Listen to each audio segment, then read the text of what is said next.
All right, let's test out this paper right here. Actually, it's called foil board. I just got it. I don't know anything about it, except that it's a highly reflective, almost mirrored surface paper. I don't know. I hesitate to call it paper or anything else. I mean, they call it foil board, so I guess we'll just refer to it as a board. This is by Gift Boutique. 60 count metallic gold sheets, but on the description on Amazon they called it foil board. So let's take a look at it here. Now, I would never stamp on something like this before, but with some recent tests on Star Dream paper, a very reflective, metallic, non-porous surface right here, with the Brilliance inks, I thought that worked pretty good. So I thought, well, I don't know, it got into me that the notion that I really enjoy working on, I don't know, maybe less conventional types of surfaces, and I wasn't too much into kind of a glittery types of, real visually powerful surfaces, okay? Like metallics and stuff like that. But I guess I am, because I really love that type of paper. From a matting standpoint, I think about it in terms of using it as a mat. I think it's really a kind of a powerful surface to do that with, or mounting, matting, whatever. But stamping on it has been really fun. Being that Brilliance inks seem to do pretty well on this type of surface. Okay, now, let's see here. Let's do this scene right here, and let's just replicate it on this, or try to, okay? So now what we do on this is I'll just create a vanishing point somewhere here. I'm just putting it with a white pen just so I have a reference point.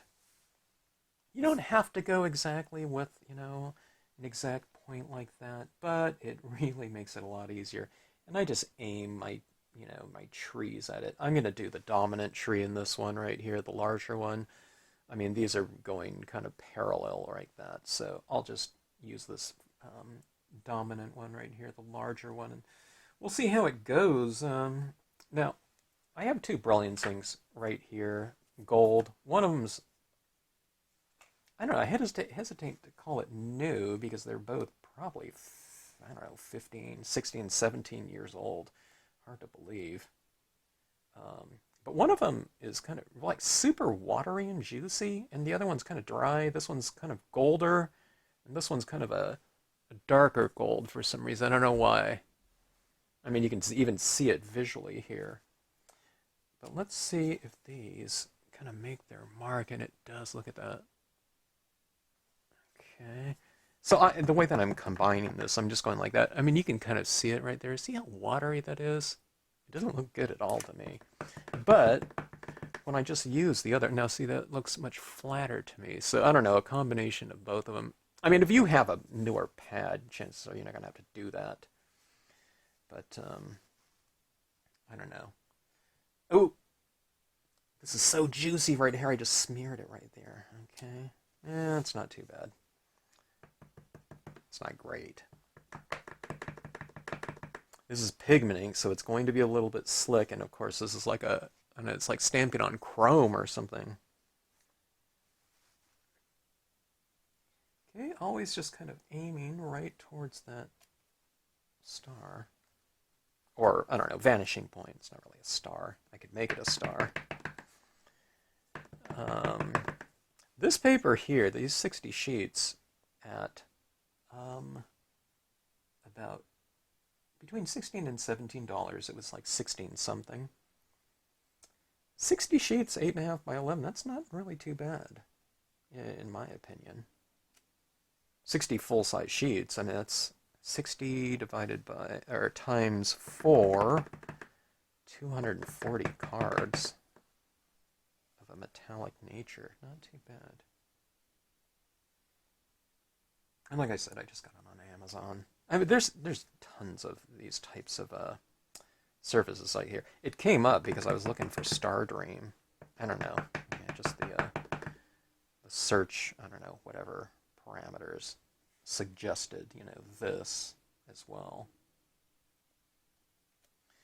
Now, I'm not going to test this yet because I just stamped them, but Brilliance ink, again, it's designed to be used on conventional cardstocks, absorbent ones, but it's also supposed to dry on non-porous as well. So, anyways, that looks kind of interesting, I think.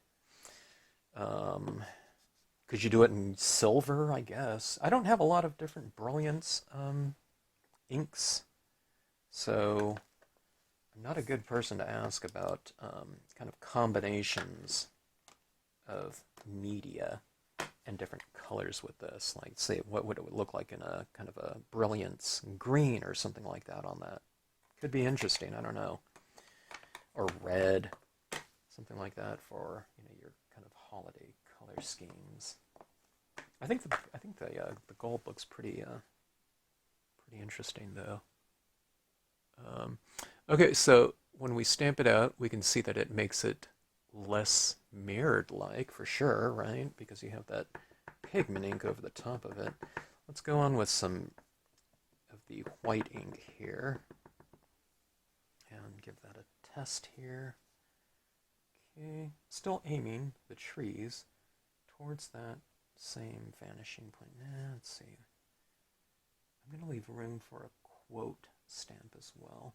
And like I said, I'm just eyeballing it. You don't have to, take a ruler or something like that. The white looks amazing on that right there.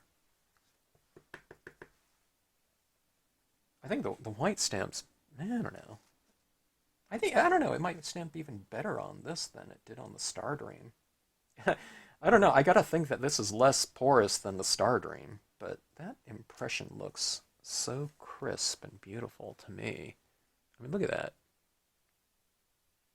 I mean, that really stamps opaque over that spruce tree. All right, so far so good. You never know how these things are going to come out. When you get new media or combinations of media, chances are, I bet a lot of you have this type of stuff in your supplies. It's just a matter of, playing around with some things and testing it out. You don't have to go into it with the idea that, you're going to come out with some kind of amazing finished piece, but and kind of in the spirit of kind of exploration, just go into it and, test it out, see how it is. A lot of people ask, for opinions, and they say, will this work with this? You know what I mean? Or they have it, and sometimes, they want other people to just, confirm or whatever, or suggest, but I suggest, just getting into it and just playing around with things. Test it out yourself. Just know the general kind of principles, or characteristics, I should say, not principles, characteristics of the inks that you're using. So Brilliance is known to dry on non-porous surfaces. So you can use it on your conventional surfaces, but, try it out on some other types of things like that. I think that looks pretty awesome. Okay, now let's try this too. Okay, so I went with 2 different layers here, just like I did on this one. I just went with gold, and I stamped the white over the top of that. But let's just take this a step further, and let's see if we can sandwich some of those white leafless tree impressions in between a gold one. Okay, I mean, we can go with a different type of tree too, but we'll just use the 2 here for now. Okay, I don't think I'll do too much of this because I don't want to make it look too busy, and I just want this to be kind of a general, kind of first test type of application here. Let's go down here. Let's just do it real small again, kind of pointing that right towards that little dot there. And if you're a little off, it doesn't matter, but it's always good to have that dot. If you're kind of within like a dime or quarter vicinity, you know, angle-wise, you're going to be fine. Okay, so here's that one there. Okay, that was the gold one. I think the white, I didn't overlap the white one enough right here with this one. But I think the white almost looks like it's still in front of the gold. Isn't it interesting? So, okay, let me do it. Just do a little test here. Okay, the gold is still a little bit wet. I think we're going to have to let this one set up now. On the Star Dream, it was still a little bit moist too, but you can see this right now. I mean, it's, you know, it's perfectly dry. And this is, I can tell this one right here. I mean, it's not as wet as when I first stamped it. So I'd imagine this is drying by evaporation. Some of them have to dry by kind of absorption and evaporation, but this is one that dries both ways, I guess. Or it can dry both, you know. Or either. I don't know. It should dry, though, okay? Okay, let's see here. Let's just go with what quote? Let's use a different quote than last time. What about the sky is the daily bread of the eyes? Nah, because this is more trees. This one's line your back and look at the stars. Starlight, star bright, first star I see. When it's darkest, we see the stars. I should have thought about this before I did this. Let's just do this one. This one's perfect for this scene. Lie on your back and look at the stars. I guess, yeah, let's just do the exact same scene as the previous one. And then we can compare, contrast, okay? It's a good thing to do, too, sometimes, you know? That's what I recommend to people. People that are kind of getting into stamping, scenic stamping, they're doing different scenes every time they do a scene. But after they do a few and they get really, you know, a person can go from a beginner to advanced, like, in a week. Sometimes it takes even less for some people. I'll see them doing kind of their tiptoeing thing. And then, I don't know, in their fifth scene, it looks like they've been stamping, scenic stamping for 10 years. And like I always tell people, it's an easy process, but you have to kind of just leave some of the, your habits that you've done with other types of stamping behind, like, you know, super careful masking and placement of stamps. You know, scenic stamping, you're overlapping things a lot. And you're not doing masking, you know, like, at least careful masking most of the time. Some types of scenes you have to do, and, you know, a decent amount of stamping, but you're still overlapping the majority of your imagery because you want everything to look nice and seamless. Okay, so that was the white right there again. I think that looks darn, I don't know, good or interesting or whatnot, okay? I'm really curious to look at some splatter painting. If you watch my videos, you know I love splatter painting with the Dr. Martin's Bleed Proof White. But on here, I don't like splattering over my text like that. You know, there could be a bunch of little dots all within there, and I don't want it to look like, you know, like a dot above an eye or something like that. So that being said, easy enough to go in with your paint pens like this. This is the gold pen that I just got. I haven't even used it before. Okay. And you need to really shake up your paint pens every time you use them. Unless you use it like twice in a day, then maybe you don't have to shake it up the second time. But if you've gone like 2 or 3 days even, you really need to shake it up so it gives you the most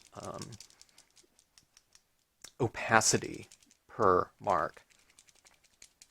That being said, I mean, you know, too, if you're kind of an experienced stamper and you really know your pens and you don't want a really bright looking white dot, okay, Then you just shake it up less so it's a little bit more watery and translucent. So when you stamp it down, the background shows right through it, okay? I mean, there's all kinds of little things you can do.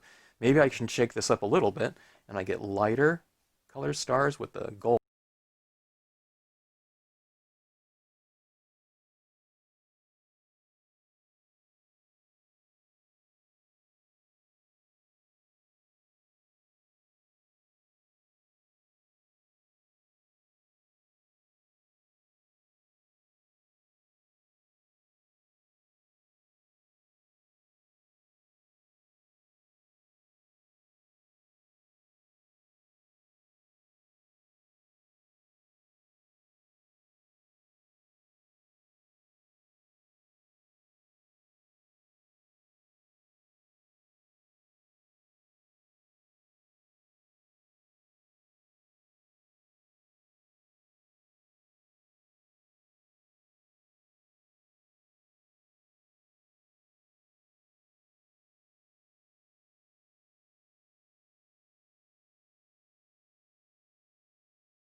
Off where maybe an oil-based one could potentially be more.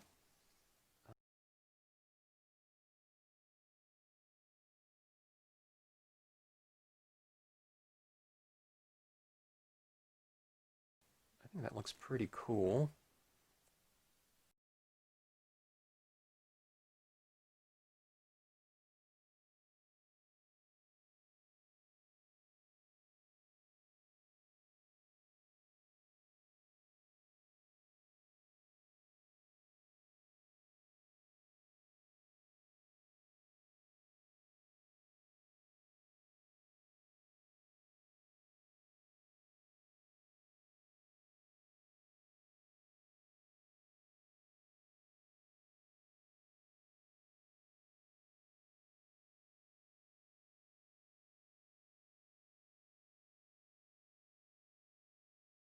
Like that. Where'd my cap go? My cap keeps rolling out. Okay, so let's see if you can see this. All right, so the gold pen, I mean, you can see the change in hue. God, look at you can see my mirrored surface in there. You can see my hand. See how mirrored this is right here? I mean, that's really fascinating to me as a stamping surface to have that type of mirrored reflection. And then, I mean, you know, matted on like a piece of red or green. I think green paper would look even better. This is black, you know. But I mean, like a red or something like that for Christmas. Amazing, huh? Okay, so um, let's see. Let's play around with a couple of these little um, crystals. I gotta get used to all this new media I'm working with. Can't even remember the name of crystals. Okay, let me see if this. Okay, this is working. Okay, I'm gonna put some of these crystals down, so I'm just applying a little dot of ink. I mean, glue. See, I don't even can't even remember the name of glue because I hardly ever use that type of thing. This glue is too thick. It's leaving this big old stringy thing here, driving me nuts. I need to get a new glue. I just left a little string of it right there. I'm a bad gluer. This glue is so thick. I don't remember ever using it before. Ever. I got it from someplace. Okay, let's just try it. Like, there's 5 little dots of glue right down here. Let's see, shall we go, let's go for a couple changes. Let me use a fairly large crystal here for that blob of paint. All right, where's my new fun little tools here? Here's my jewel picker. Is that what this thing's called? Okay. Take this and we'll just lay it right down on there. It's almost too, this jewel picker is too sticky. They say to just kind of put a little bit of a, touch it with your finger to get a little bit of the tack off of there. Or I can go with a smaller one here too. Okay.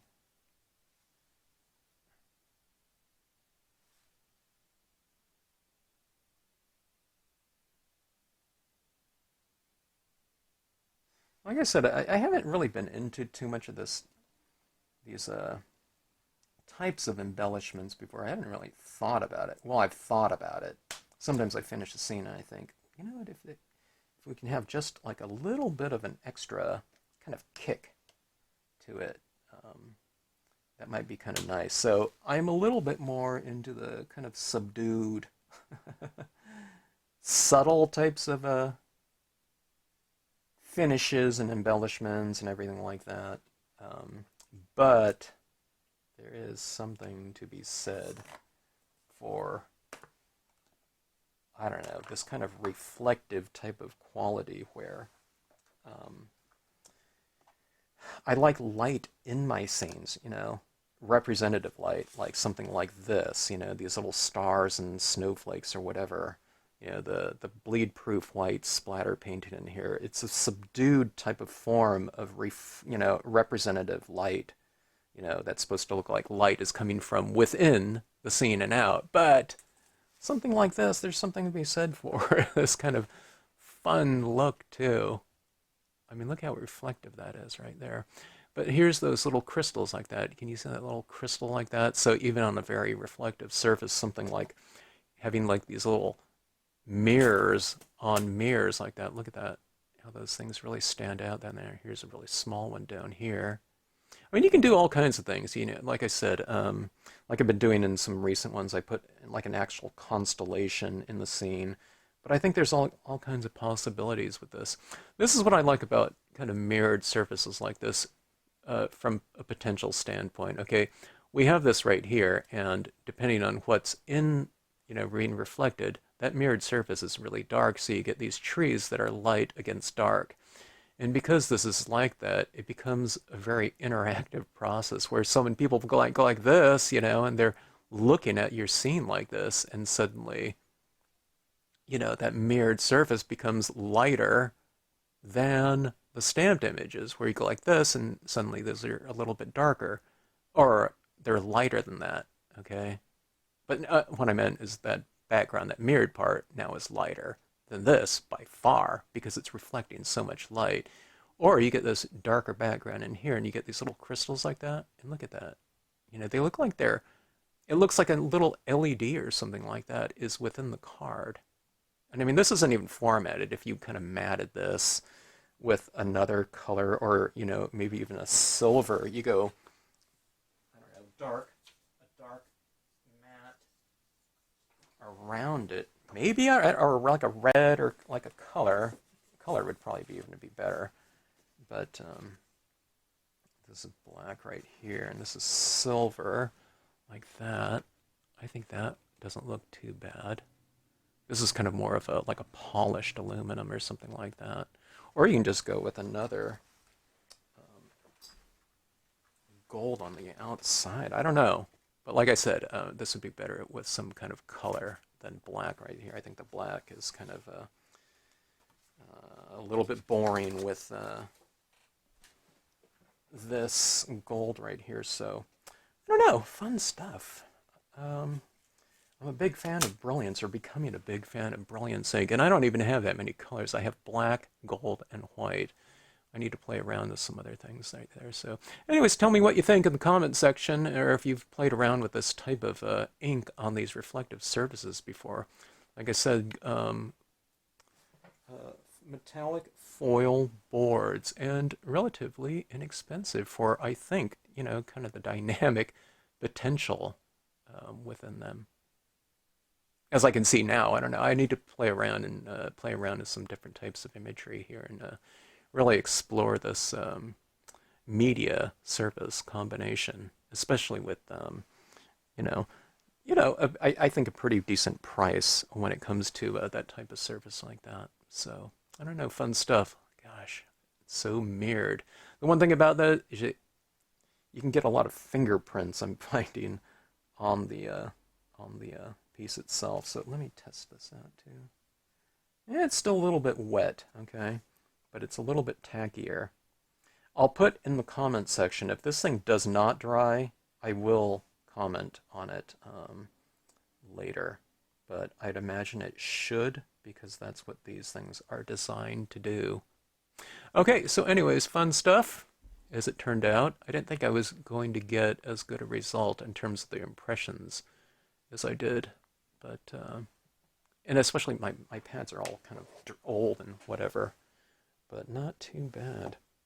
Okay, thanks for watching.